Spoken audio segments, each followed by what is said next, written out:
Hawaii, you know, the only thing I could think of if I wanted to get a Hawaii station is be on the afternoons and evenings on 20 meters.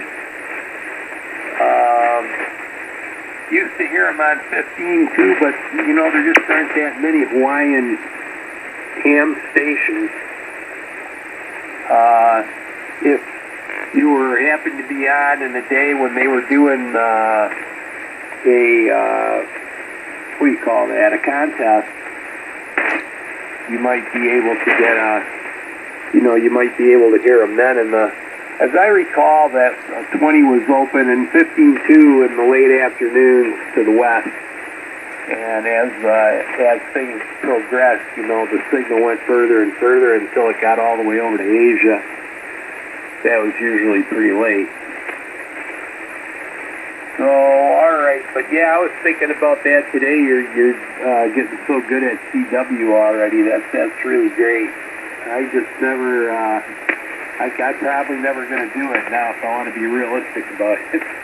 Unless I get one of those things where I just have a reader and a keyboard, but I don't even know if I type good enough to do it. I know I would because there isn't that much to it.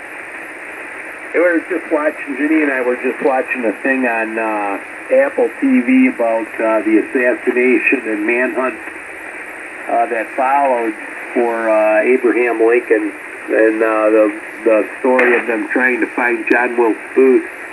And it was interesting how telegraph, what the role that telegraph played at that time, at that point in history.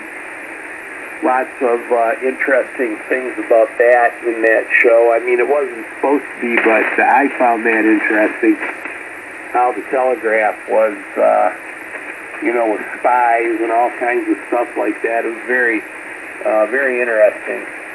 Think about telegraph back that long ago. I'm not sure. I was going to look up today when the telegraph was actually invented, but they used it during the Civil War, so it was around then. So it had to be before that sometime. Alrighty. I don't have much more in my notes here. I'll send it down to you, Jay. WS4JM, AC8GB. Roger, thank you, Scott. AC8TV, WS4JM in a group. Mars and whatnot developed all that stuff in the 1830s, so that's pretty much when telegraph started back in the 1830s, so, give or take. I don't remember the exact date, so that'll give you some kind of an idea. And, the other thing to find those guys, a lot of it you can find on 30 meters, which is, a good thing for the Pacific and whatnot, either early in the morning or about this time in the evening, maybe a little later. And that's when the Pacific starts to come in. But getting somebody to activate a park in Hawaii is going to be a chore. But, as it goes, it's all good and it's kind of fun. And I'm looking forward to doing some of my first activations here. I'm still working a little bit, trying to get my copying up a little bit better to actually do a CW activation for one of the parks. Got one up here on Bone Cave Mountain that's about 3 miles from the house, and up on top of a mountain. I thought I'd go up there and try that, see how it worked out. Looking forward to doing that. Maybe activating a couple of parks around there when I come up to visit in the summer. That would sound like fun too. And and the other thing, Nick, what is the stuff that you use to get rid of the carpenter bees? Because I got a problem with them that I would like to solve, and I'm not exactly sure what the best stuff to use. So over to you, BFE, KEHBFE, WS4JM. WS4JM in the group, KEHBFE. Again, I missed most of that round, guys.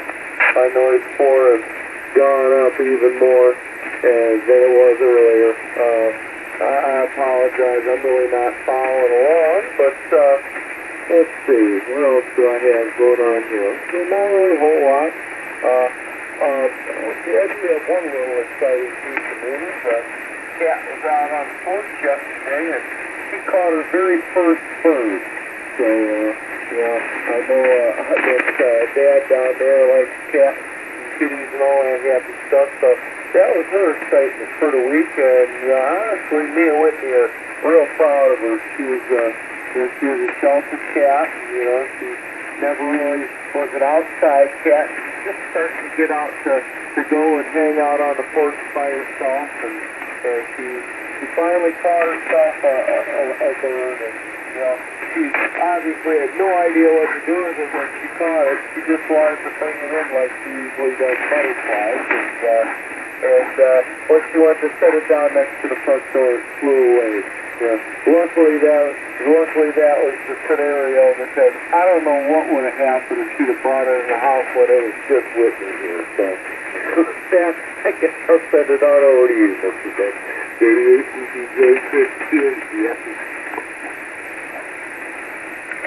All right, thank you, Jay. Yeah, it's getting a little hard for me to hear. I'm on the wrong radio tonight, and I don't have enough filters here and stuff. I kind of see.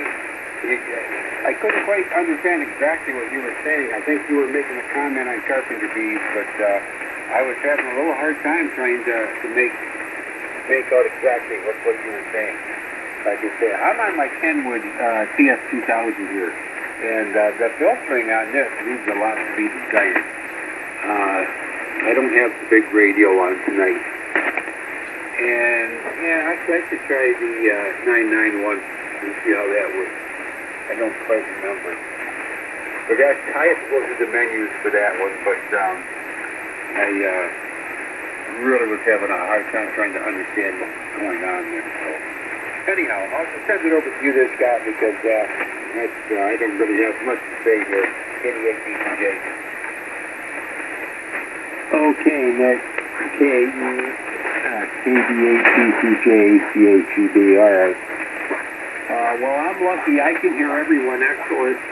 No problem whatsoever. Pearl Beach is clear here, and you're clear, Nick, and I can hear Jay as good as you guys. So I'm pretty lucky. So, Jay, what Nick said he had used on the carpenter bees was permethrin. Permethrin is easily obtainable. I don't know if you have TFC stores down where you are, TFC. They're like a farm store. I know they sell it because I've already seen it on the shelf there, but it's an easy thing to come by. And there's another thing called bifenthrin. Bifenthrin is also a derivative of permethrin, and that works good. It has a little longer residual, like if you're spraying it on the wood, the decks and stuff like that. That works good too, but those bees are easy to kill, so, but that's what Nick used was the permethrin. I bought that one year, but I went through that stuff in no time, and it didn't have a long enough residual for me here. Plus the container I got was so small. It was only like a pint, and you know, I have to have at least a gallon of something. Usually the containers I buy here are 2.5 gallon containers because I spray so many properties and this and that. So, but I usually know what to spray. If you have a problem, I can probably tell you how to kill it.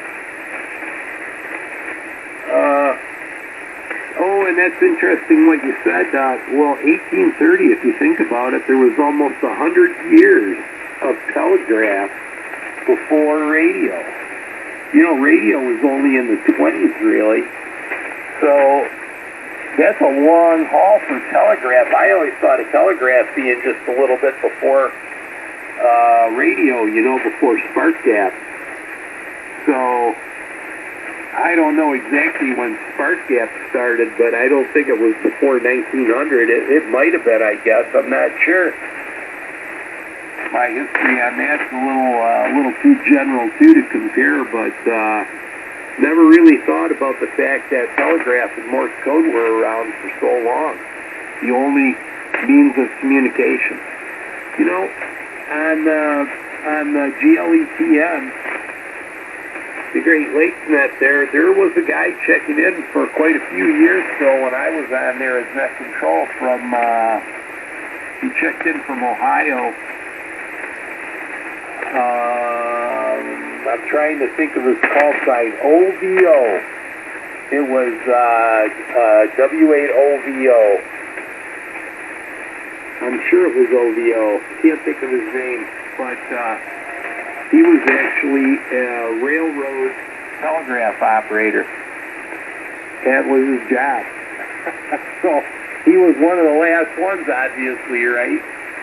And he was talking about when he got in military service to having to learn to do it on radio is different because one type of CW listens to the wave, the tone, and one type actually listens to the gap. So I never really realized that either, but then he was saying about the different ways it's done and things like that, which is another thing that I found really interesting about it. So really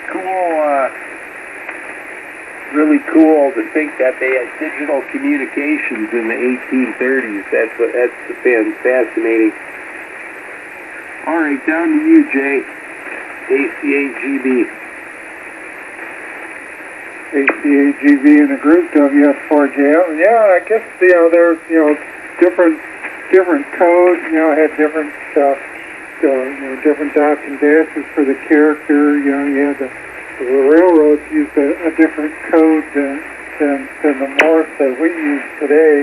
They had the American Morse, and then they had the Continental code, and all of that stuff. And it's quite interesting, the history of all that stuff. And I guess, he started developing it in the 1830s. I don't think it became widespread use, until a little later. Well, of course, the Pony Express, that was in the 1850s. And, the telegraph finally got into widespread use. That's what kind of killed the Pony Express. So, the interesting history and how far we've come in the last 200 years. Over to you, Jay. K8BFE, WS4JM. WS4JM, KEBFE. Again, guys, this file very good. I'm also, I don't have much else, I think I'm just send it on over to today. To HKTTJ38BS.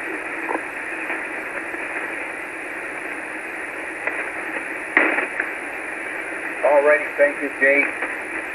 Yeah, I was just thinking, back during the early 1800s like that, if you were a bad person, and doing bad stuff and you wanted to take out communications, you just chop down a section of that telephone line so it couldn't be just hooked right back up again. They'd have to replace a section of it.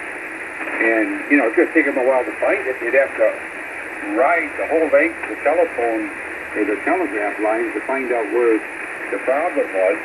And it'd be easy to take down communications and stuff, not like today with all these radios and all this stuff that's going on now. You can't just chop down a section of telegraph lines. So, yeah, that would have been a whole lot easier. Anyhow, I'll turn it over to you there, Scott. ACATV, KDATTJ. Okay, next KDATTJ, ACHEV. Yeah, I've seen along railroads some old pictures, and the poles had a lot of wires on them, but they weren't very high. I guess they only had to be high enough so a horse and a rider could go under them. They weren't like you think, where you need a ladder and or spikes and a rope to climb up them, they weren't that high up. So yeah, they'd be pretty easy. Throw a rope around them and pull them down. I guess it's easy enough to do with a couple of horses, but That had to be something, though, you know, most times you figure. And you know, they had relay stations, so you couldn't just, you know, get on the telegraph and start tapping away in Los Angeles and expect to get to New York. You know, you had to go through the circuit.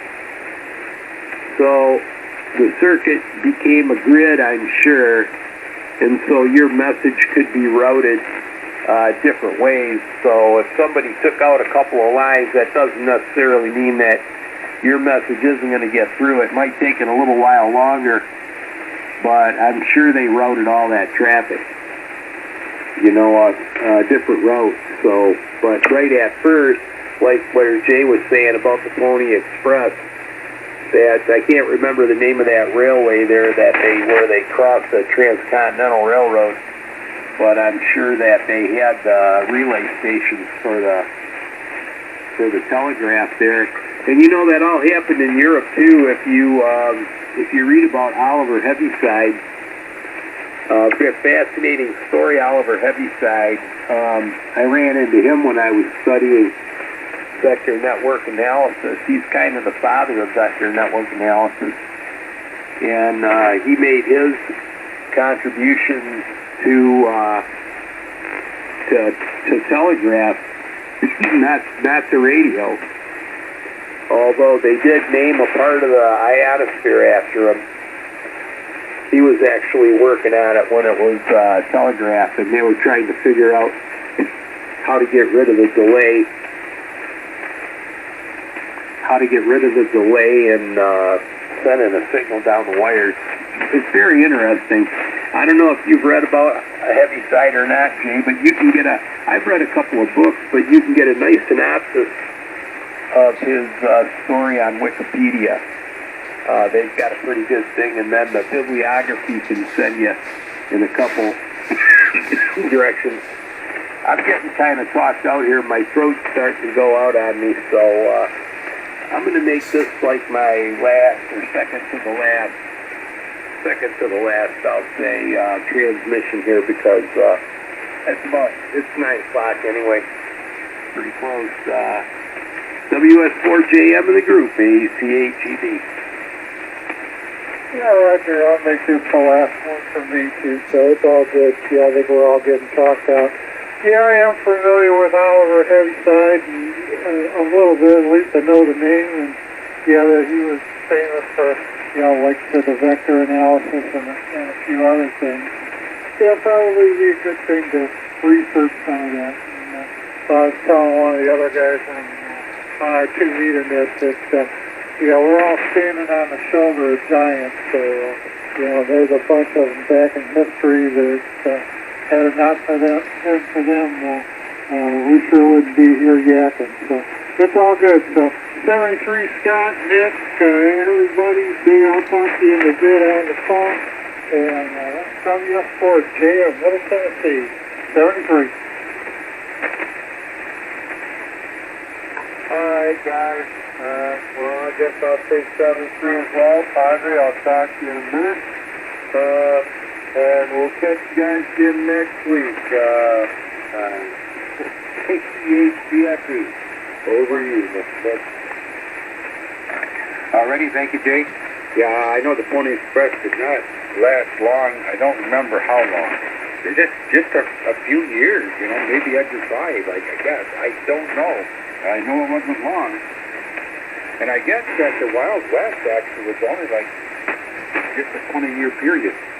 And I don't know if it was from like 1870 to 1890, but I'm not quite sure. But the Wild West like that was just only like a 20-year period. And after they got enough people in the West there, they started bringing the women out, and it just ruined everything. Everybody settled down. So that's the way it goes. So I'll say 7-3 to everybody, and I'll turn it back over to you there, Scott, ACHTV, KDATCJ.